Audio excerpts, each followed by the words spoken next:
Before we begin, I need you to understand something. This is not a story meant to scare you. It is a story meant to stay. Welcome back to Sisters and Screams. My name is Gabriel. Tonight's account comes from Vancouver, a city built on buried water, forgotten hospitals, and land that has never stopped watching the people who live on it.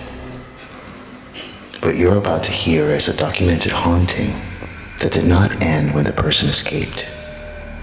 It ended when something followed. If you're listening alone, you are already chosen. Lower the volume, lock your door, and if you hear something move while I'm speaking, do not pause the video. The haunting did not begin with noises. That's how I know it was real. It began with absence. I moved into the apartment in late autumn, when the rain in Vancouver stops sounding like weather and starts sounding like something alive, pressing its mouth against the city. The unit felt wrong immediately. Not cold, not dark, but expectant. Like a room prepared for someone else. The air had weight to it. Not humidity, not dust. Pressure. As if something invisible was leaning forward, waiting for me to notice. I didn't. Not at first.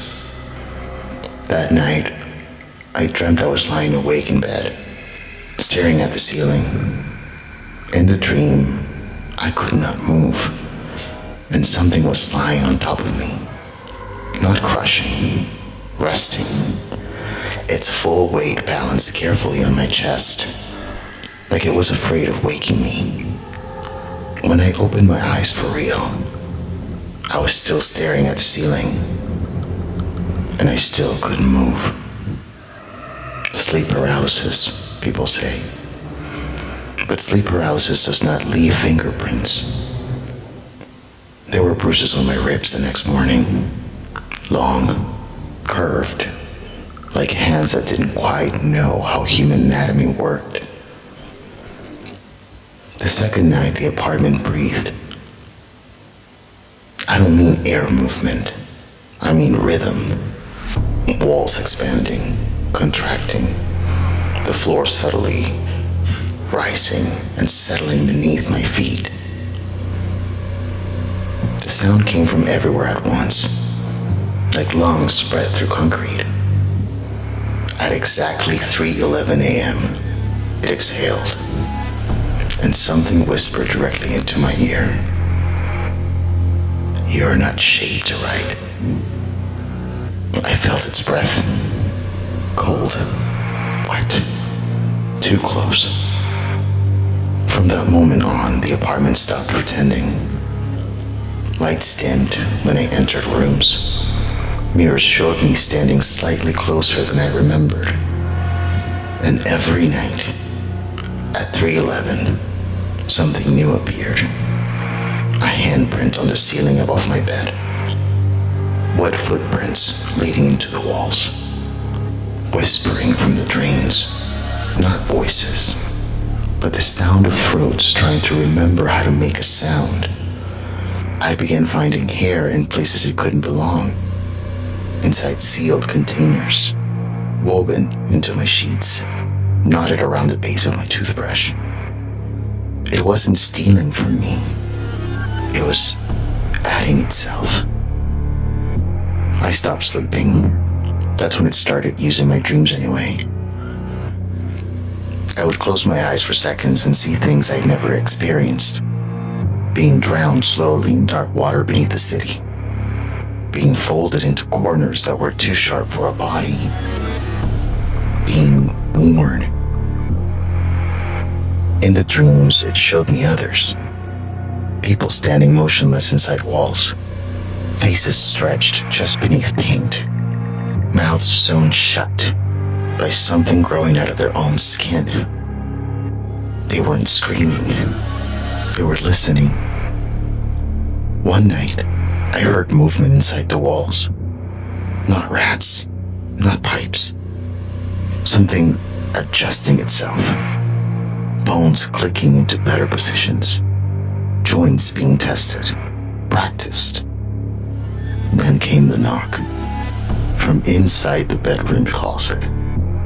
Slow, deliberate, polite. 3 taps.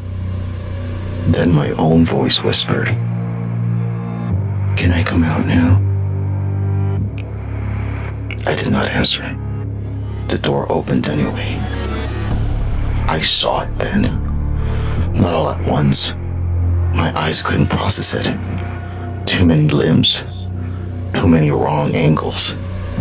Its skin clung to it like it had been poured on and forgotten. Parts of it were transparent, organs suspended wrong, pulsing independently like they were deciding whether to belong. But the worst part was its face, because it was almost mine. Same bone structure, same mouth, but the eyes were wrong. They were watching from too far inside. It tilted its head and whispered, "I'm close. I just need more time." I ran. The hallway stretched. Doors appear where they hadn't been before. Some breathing, some leaking dark fluid, some whispering my name as I passed. The exit was gone. The apartment no longer had a way out. Behind me, I heard it crawling. Learning speed, learning urgency. It spoke while it moved, listing things it had taken from me.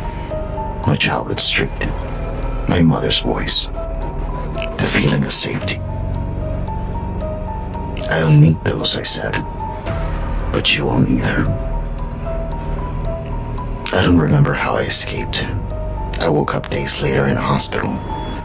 They told me I had been found screaming in an alley, clawing at my own chest, trying to get something out. They said there was no building where I described. Just a sealed structure, condemned. A hollow space that city never filled. Here's why I'm telling you this. The haunting didn't stay there. Sometimes, when I'm alone, I feel pressure behind my eyes. Sometimes my reflection smiles before I do. Sometimes I wake up at 3:11 a.m. and my body feels heavier, like something has settled in more comfortably. And sometimes I hear breathing behind me right now. If you feel it too, if the room feels smaller, if something is standing just outside your vision, that's not your imagination. That's recognition. It knows what you sound like when you're afraid, and it's learning your shape. If you wake up tonight unable to move, don't fight it. It hates resistance, and it's already so tired of being